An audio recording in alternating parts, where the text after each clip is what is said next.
I'm Heather with WTI. I may just be a wee bit obsessed with decor in my home and changing things up and making beautiful little accents and improvements like this. CUCUMI has these set of 3 that I love because they add a little bit of color, a little texture, and they're ceramic.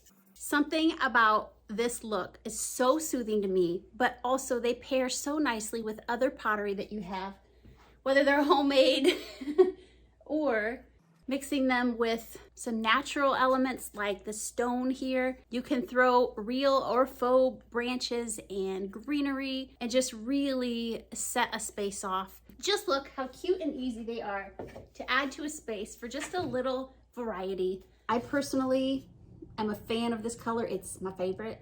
It's a little bit creamy and natural looking, aesthetically pleasing to look at, and elegant.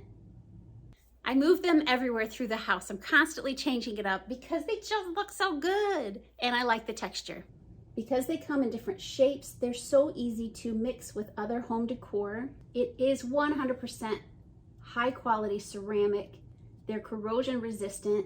And as long as I keep them out of my kids' hands, I'm hoping they're long lasting as well. So if you're a texture fan and also a fan of changing your home decor up, I hope you enjoy them like I have. That's my point of view.